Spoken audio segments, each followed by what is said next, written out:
está un poco más arriba, que hay un pequeño declive aquí. Entonces, eso hace que el material fluya libremente en sentido de la caída natural del terreno. La piscina, el pool, ¿ok? Viene siendo, o en algunas bibliografías cuando se traduce aparece como grupo o agrupado. Viene siendo cuando tenemos un derrame líquido que tiende a quedarse o a distribuirse de forma igualitaria hacia todos sus lados. Pudiésemos hacer una analogía con el hemisferio o el hemisférico, es decir, como este vapor sube en una sola bola arriba y se abre después hacia todos sus lados de igual manera, en el caso de los líquidos tenemos algo similar que entonces le llamamos piscina o pool. Y por último, en estas demostraciones tenemos el irregular, que es sencillamente el material se comporta o se mueve como él quiera sin ningún tipo de flujo específico. Entonces, él inventa como mejor le convenga y quizás no nos permita a nosotros predecir realmente hacia dónde se va a mover. La idea es que nosotros conozcamos estos patrones, ¿ok? Generales, es cuando estamos en una emergencia, intentar saber o intentar, como dijo ahorita, predecir, anticiparnos a cómo, por dónde se va a mover ese material, a fin de que de poderlo confinar para que no llegue a otros lados a causar daño.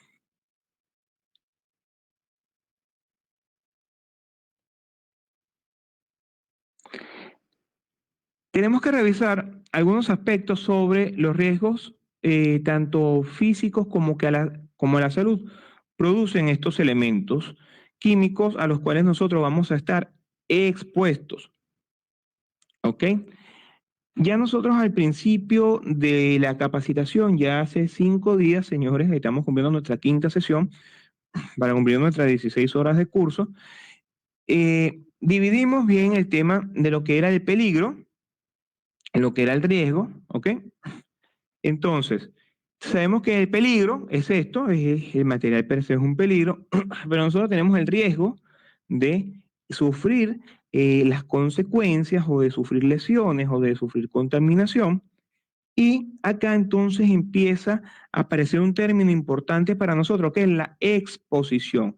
Es decir, es el hecho de colocarnos en donde el químico o donde el biológico o en resumen el material peligroso es capaz de alcanzarnos de alguna manera, sin la protección necesaria, obviamente. ¿Ok?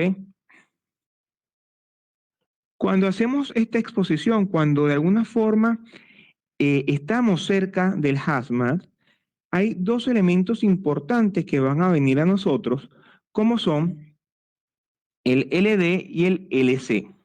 Estos LD y LC, o dosis letal o concentración letal, van a ser importantes y deben estar contenidos en la SDS a fines de estar en cuenta cuáles son los valores, ¿ok? De los cuales tenemos que estar pendientes a fin de literalmente salir vivos de las circunstancias o poder determinar si tenemos personas lesionadas, cuál puede ser su grado de gravedad. ¿Ok? En el caso de la dosis letal, nos referiríamos a a ver, ¿cómo les comento? A un porcentaje, ¿ok? Valga la redundancia, a una dosis, a una cantidad de producto que debería ser como mínimo eh, administrada a nosotros, bien sea a través de la piel, bien sea inyectada o bien sea ingerida, para que nos pueda causar la muerte. ¿Ok? Muy parecido, entre comillas, a la concentración letal. Es decir, en un caso es cantidad, por decirlo así, de producto o de líquido, y en otro caso es qué tan concentrado está ese producto o líquido para causarnos la muerte. Normalmente, las pruebas que se hacen con respecto a estos elementos van hechas en animales, van hechas en conejillos de India, en ratas blancas, y se mide en miligramos o en mililitros administrados por la cantidad de peso que tienen estos especímenes y eso después lo extrapolan a lo que sería la reacción del ser humano ante una exposición similar. Entonces, insisto, normalmente dosis letal, además se lo vamos a dar es a líquidos y a sólidos y concentración letal se lo vamos a dar principalmente a gaseosos. Esa es otra de las diferencias que debemos tener en cuenta. ¿Ok?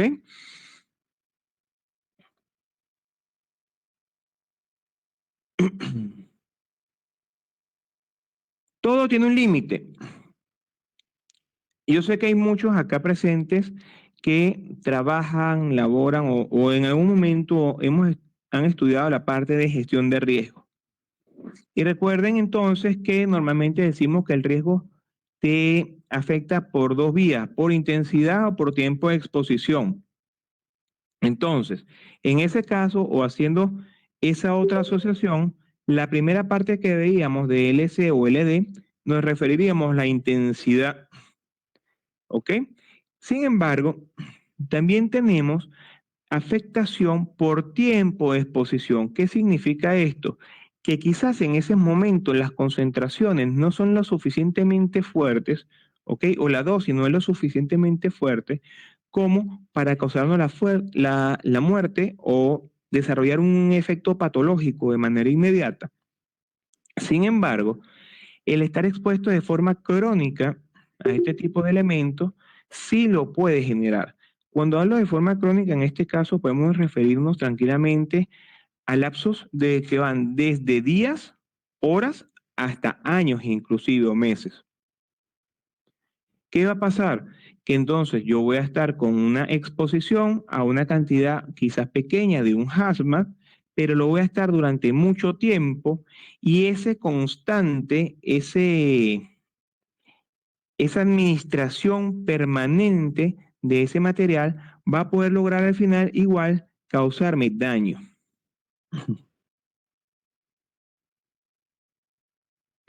Me dice William por acá, ¿se puede hablar de enfermedad laboral o enfermedad por exposición? Recuerda que vamos a hablar de enfermedad laboral exclusivamente en los casos que esa exposición haya sido, ¿ok? Ejecutada directamente por ocasión al trabajo. ¿Ok? Cuando nosotros hablamos de una enfermedad laboral, tiene que existir una relación de causalidad. Entonces, en esa causalidad, vamos a tener que demostrar que ciertamente ese producto o ese elemento al que estuve constantemente expuesto fue el ocasionante de mi enfermedad. ¿Usted vio? Dígame.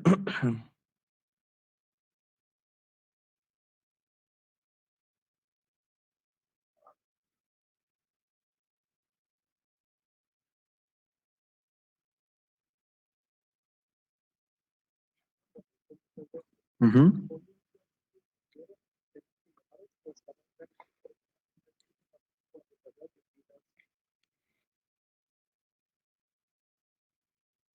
Es correcto, pero porque ellos, fíjate que en ese caso la exposición que ellos tuvieron fue por la obligación que tenían de la respuesta a emergencia, ¿ok?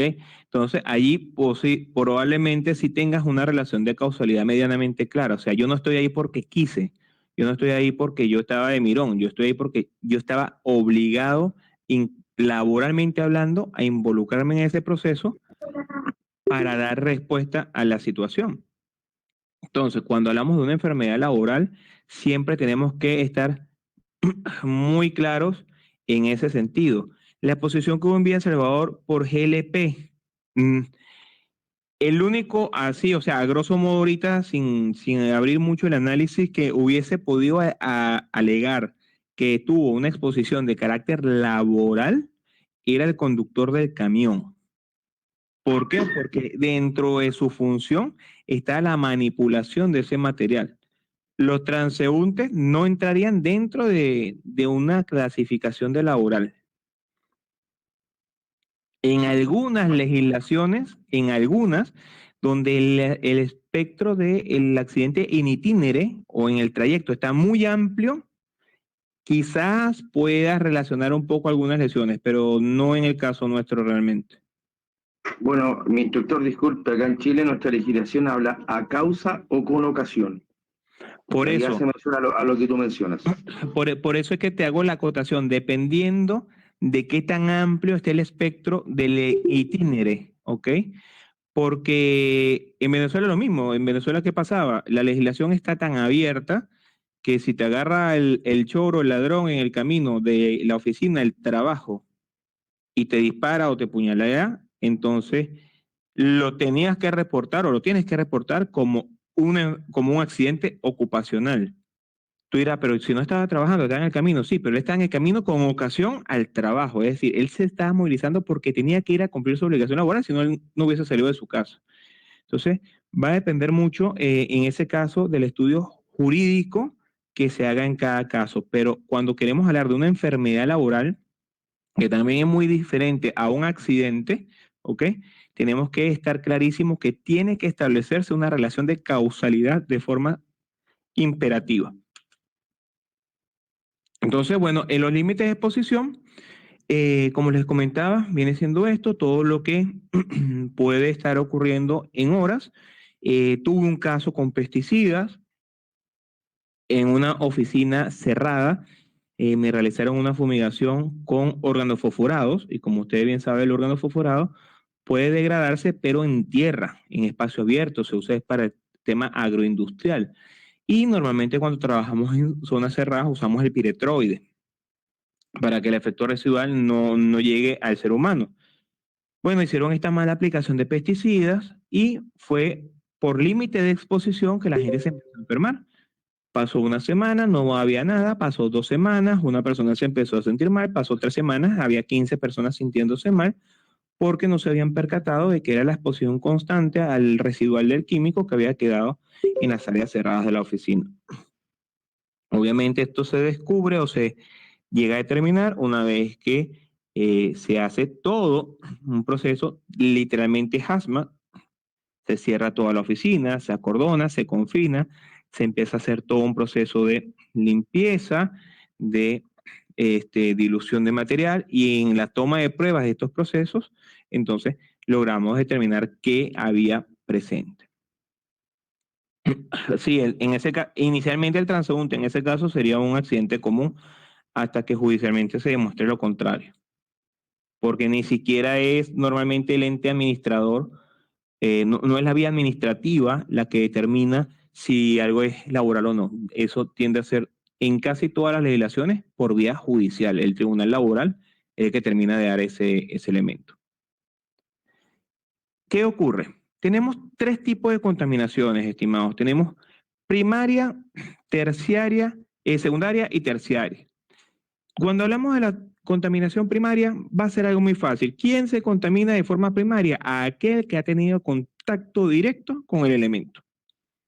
Aquel que lo tocó, aquel que estaba cuando el elemento se liberó, aquel quien sufrió el derrame encima de él. Ese viene siendo nuestra contaminación primaria. En la secundaria, tenemos aquel donde la persona o la víctima de la contaminación primaria contamina a otra persona. ¿Ok? ¿Por qué sucede esta contaminación secundaria? Bueno, lo hablamos ayer en el caso de, ayer y antes lo hablamos en los casos de terrorismo, donde por algún motivo no se hizo la descontaminación de la gente que salió de la escena. Entonces esta gente se va con el elemento encima de él y va a mantener contacto con otra persona y esta otra persona entonces también resulta contaminada a nivel secundario. Por eso es importantísimo en este caso que nosotros establezcamos los perímetros necesarios y mantengamos en la medida de todo lo posible a la gente dentro del perímetro si está contaminada. Insisto, no si es la bomba que va a explotar y no ha explotado, no, ahí lo evacuamos. Si están contaminadas, los mantengamos hasta que podamos realizar todo el procedimiento de DICOM correspondiente. Y por último, estaríamos entonces en la contaminación terciaria, que es en donde este, vienen y personas, equipos, herramientas salen sin la debida descontaminación de las zonas de control, igualmente, y ya se llevan esto a zonas frías, se llevan esto a las zonas calientes, se llevan esto a las propiedades. Entonces, si lo viésemos así como una película, Dios me libre, yo vengo, sufro la contaminación de un hazmat, tengo yo el contacto con un hazmat, yo soy el elemento primario, y en ese momento trato de correr a cualquier lado y viene un policía, un sereno, un bombero y trata de mantenerme y yo no quiero y me toca y tiene contacto conmigo y a él está en contaminación secundaria y si cualquiera, si él tampoco tiene cuidado con los diferentes elementos, entonces él creyendo que a lo mejor no le pasó nada porque él no sufrió el accidente, porque él no estaba ahí, lo sufrí fui yo, se va y se lo lleva a otro lado o si las herramientas o los equipos que usamos no se descontaminaron adecuadamente, salen de las zonas controladas y también nos van a producir exposición y tendríamos en ese caso nuestra contaminación terciaria. Ahora bien, ¿qué ocurre? Como yo les dije, esos serían nuestros riesgos físicos principalmente, pero esos riesgos físicos al final del cuento se nos van a convertir en riesgos a la salud. ¿Por qué? Porque entonces, ¿quién es el receptor final de todo ese material tóxico, biológico, dañino? La denominación que le queramos dar es nuestro cuerpo. Entonces, nuestro cuerpo va a tener una cantidad de riesgos como consecuencia de la exposición al hazmat. Recuerden que días atrás hablamos de las vías de entrada, es por donde él se mete al cuerpo, ¿ok? Ahora, lo que vamos a ver cuáles son sus efectos en el cuerpo, son dos cosas distintas. Uno de los efectos que tiene es el ser asfixiante, ¿ok? Ya lo hemos hablado lo suficientemente bien. La asfixia no es otra cosa que el evitar que el oxígeno llegue, bien sea al torrente sanguíneo o llegue a los órganos a través del torrente sanguíneo. Entonces tendríamos tanto una parte asfixiante física como una parte asfixiante química, es decir, la que no permite que el aire llegue al pulmón por alguna reacción, en este caso tiende a ser una reacción de tipo anafiláctico, como puede ser un edema de glotis o una reacción de carácter eh, hemático, donde sencillamente no se permite el intercambio gaseoso a nivel de la sangre, entonces la sangre no va a lograr oxigenarse y nuestros órganos a consecuencia tampoco. Otro de los efectos que nos produce, en todo caso, un asma puede ser el efecto mutágeno, es decir, que hace o nos produce mutaciones, valga la redundancia, al nivel de nuestro ADN, de nuestro sistema celular, obviamente ocasionando deformaciones o multiplicaciones desordenadas y allí entra donde normalmente hablamos de la causa del cáncer. ¿Ok? Además del término de mutágeno, está otro término que es el término de teratógeno. Teratógeno es parecido a mutágeno, ¿ok? Sin embargo, le asignamos mutágeno a nosotros, a lo que ya está vivo, o llamémoslo a lo que ya está implementado, lo que ya nació. Hablamos de teratógeno sobre el efecto también de mutación, valga la redundancia, que este elemento produce, pero nuestra capacidad reproductiva, es decir, las modificaciones que vamos a tener genéticas para poder procrear o inclusive los niños o bebés que se encuentren en estado de gestación, a los fetos. Entonces, viene siendo el efecto teratógeno. Puede ser que tenga en nosotros también un efecto convulsionante. La generación de convulsiones no es otra cosa que la cantidad de impulsos desordenados por parte del cerebro que van a hacer también posiblemente movimientos desordenados en nuestro cuerpo. Conste que no todas las convulsiones son como las vemos normalmente, que la gente cae en el piso, se coloca tiesa y se sacude. Eso es lo que conocemos como una convulsión tónico-clónica, ¿ok? Pudiese quizás un elemento en concentraciones más bajas causar convulsiones parecidas a las neurológicas, convulsiones de lo que se llama de pequeño mal, que pueden ser tic nervioso, pueden ser estados de ausencia y otro tipo de alteraciones neurales por efecto de este material. Podemos tener reacciones de carácter alérgico o de hiperreactividad. ¿Qué quiere decir esto? Que quizás el material no me mate, pero sí por alguna condición genera en mi cuerpo una reacción en la cual puedo tener diferentes tipos de sintomatologías. Una de las más graves cuando tenemos también este tipo de temas alérgicos o de hiperreactividades viene siendo como siempre el edema de glotis o el broncoespasmo, es decir, que los bronquios se cierran por motivo llamémosle la toxina, que en ese momento está corriendo por nuestro torrente sanguíneo, pero también podemos presentar cosas como erupciones en la piel, denominada rash cutáneo, podemos presentar el prurito, este picor, este ardor en diferentes partes de la piel al enfrentarnos al material. Inclusive, si el material llega a ser de carácter corrosivo, entonces ya no solamente hablamos de algo alérgico, sino de algo irritante, ya es que la piel se está de alguna forma carcomiendo o el nivel de picor que sientes puede ser muy, muy fuerte. Y cerraríamos este punto con los que denominaríamos los carcinógenos, basados en lo que establece una lista que lleva OSHA sobre elementos o que tienen o que están catalogados como posible fuente de cáncer.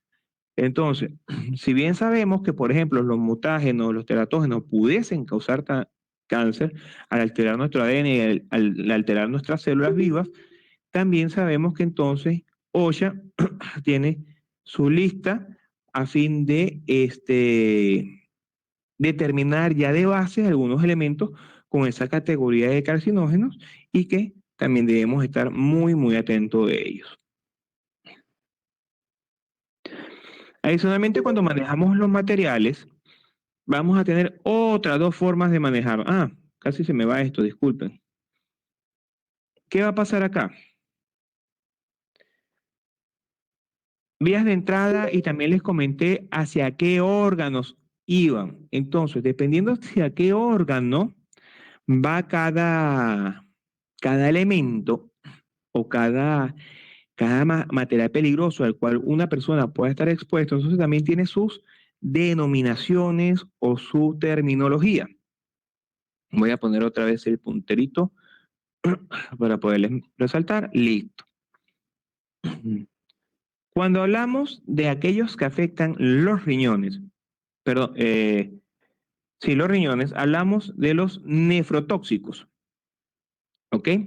Cuando hablamos de los nefrotóxicos, entonces son elementos quizás como el uranio y que normalmente van a tener como síntoma una deficiencia renal, la retención de líquidos, que es lo que denominamos un edema, ¿ok? Hay a través de una proteína llamada urea, normalmente en casi todos los hemogramas o exámenes de hematogramas completos tiende a venir urea. Si aparece elevada, tenemos que estar atentos a cualquier afectación de carácter renal. ¿Ok? Tenemos entonces los conocidos como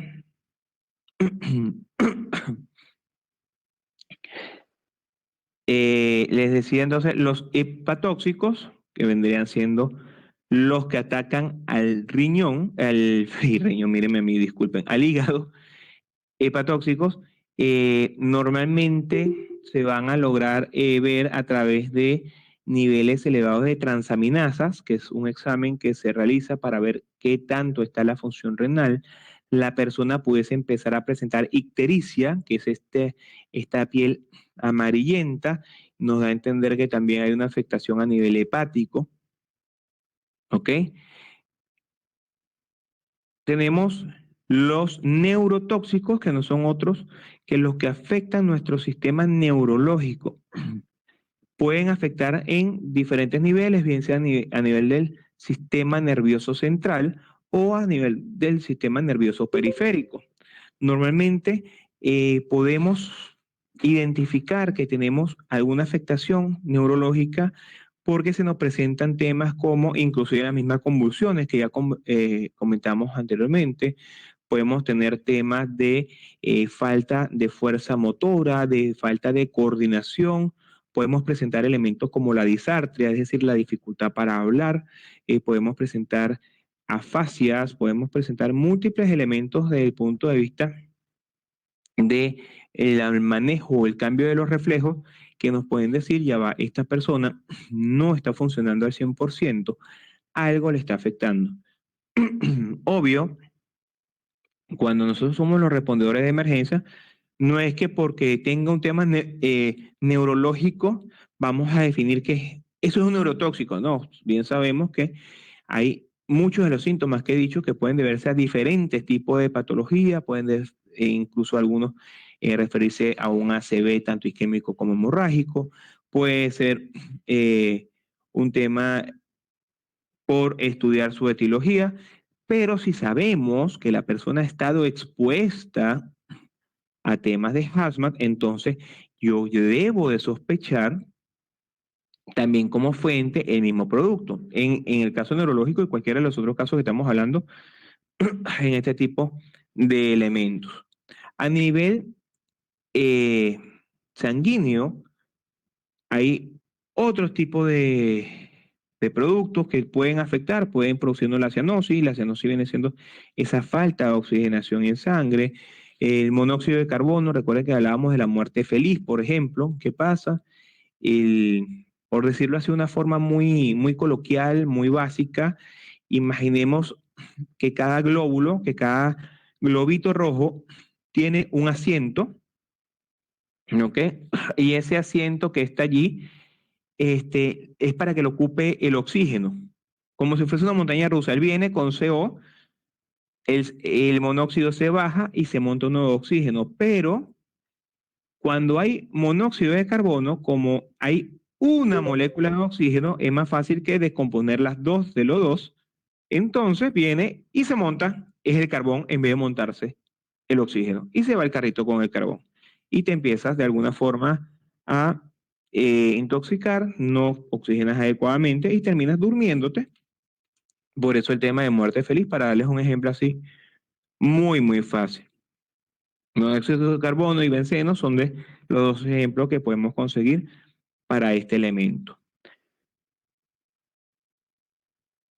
Los elementos que causan daño al tejido pulmonar, ¿qué ocurre? Uno de estos, como el caso del asbesto, que bien comentaba nuestro compañero hace unos minutos, afectan el tejido pulmonar e empiezan a crear problemas crónicos, cáncer de pulmón, ¿ok?